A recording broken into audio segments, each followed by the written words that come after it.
Hey, what's up? What's up? This is Jeff from BKJ Mac TV, and this is episode 47 of the BKJ Mac podcast experience. And this is another remembering an anniversary, but it's a sad anniversary, but it's an anniversary.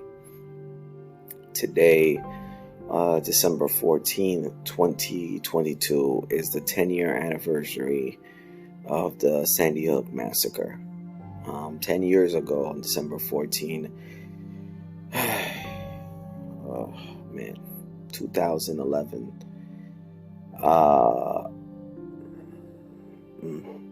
a crazed psychopath gunman entered an elementary school and murdered 20 children and killed 6 adults. Then he took his own life. Before he got there, he had killed his own mom.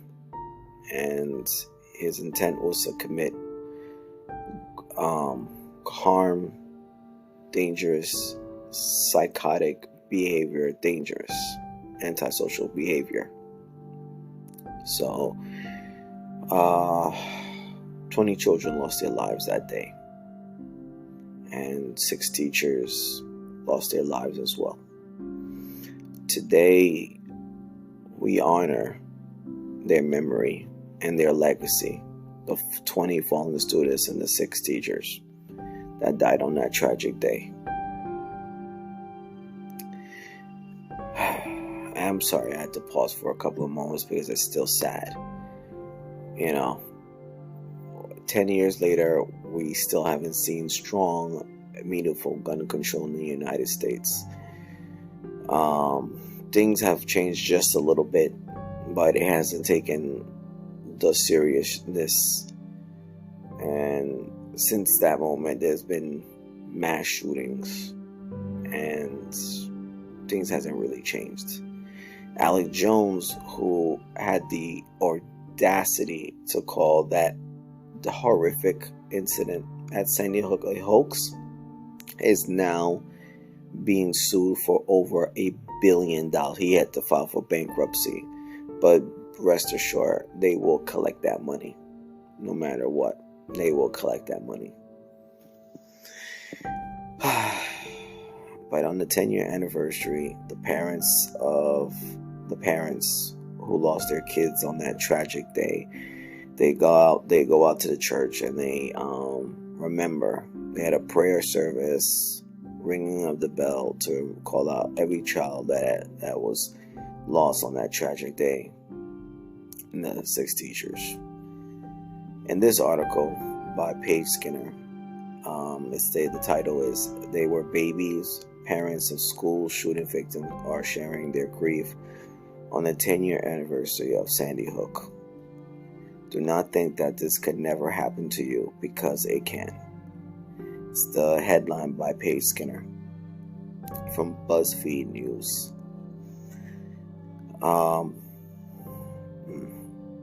Okay. There's a scene where crosses set up to honor those who lost their lives during the Robb Elementary School shooting in Uvalde, Texas, November 8, 2022. To remember those kids that were murdered as well back on May 25th, 2022. For the Sandy Hook massacre, the article starts with, "It's been 10 years since 20 children and 6 school employees were killed in a shooting at Sandy Hook Elementary School in Newtown, Connecticut. The violence shocked the nation, yet since then, little has changed. In the dozens of school shootings that followed, 117 students and teachers have been killed." Listen to that number. 117 students and teachers have been killed since the Sandy Hook massacre. And Congress, the Republican Party, has failed to do anything about it. The NRA has them in their back pockets, and they refuse to address meaningful gun control reform. BuzzFeed News this week remembered each one of them. Some had dreams of growing up to be football players, marine biologists, or artists. Others never lived long enough to find their unique talents. Family members of school shooting victims are also reflecting on the Sandy Hook anniversary in social media posts, sharing the grief they feel and frustration that shootings keep happening. Some recalled watching the events at Sandy Hook unfold in 2012, never imagining they would one day so personally relate to the victims and their families. Gloria Cesars, whose 10-year-old daughter Jackie was killed in the Uvalde shooting that left 18 other kids and 2 teachers dead, tweeted that she remembered holding her daughter as a 6-month-old while posting on social media in support of the Sandy Hook shooting victims. Man, this is a picture I shared on December 14, 2012. 10 years ago, 2012.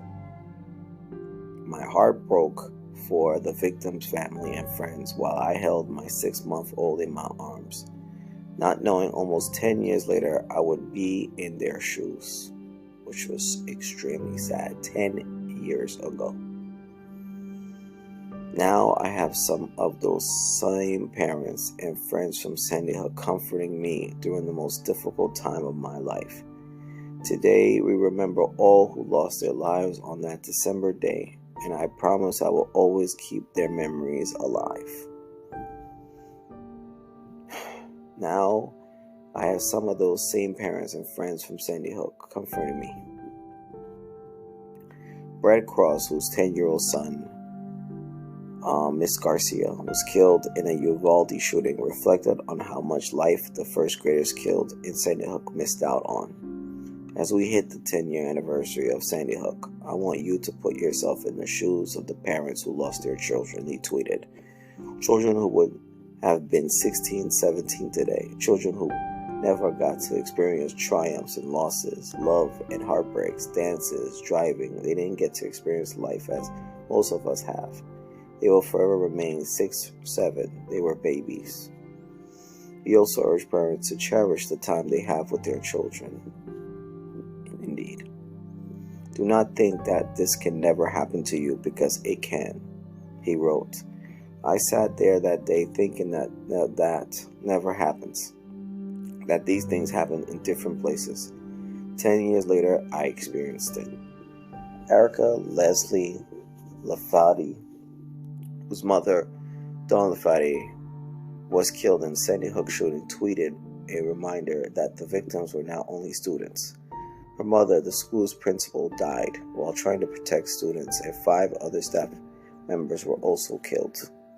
In the middle of one of the most painful seasons of my life, I'm forced to remind people that my mother and 5 other educators were also murdered at Sandy Hook.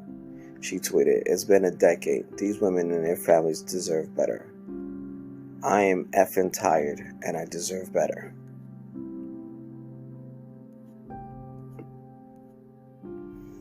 Adelina Ruz, whose mother, Ava Moraes, was one of the teachers killed during the Uvalde shooting, tweeted that she related to Lafia's post. Sadly, I shouldn't relate so much to this post, she tweeted. Like you, my mother was murdered due to the same violence. My heart is with you. My heart aches today. Before this year, I could only just imagine and hurt for this pain. Today, I relate to it.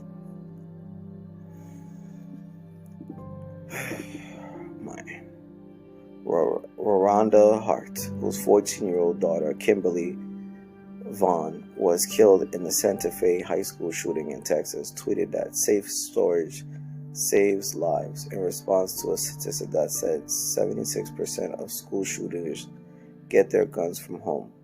In the years since her daughter's death, Hart has become an activist.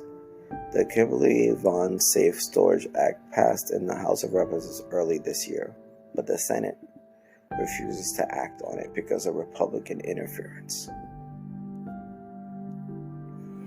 Kim Gasky, who is a survivor of the shooting at Marjorie Stoneman Douglas High School in Parkland, Florida, tweeted his frustration about the apathy in the U.S. about gun violence, even as bodies are piling up.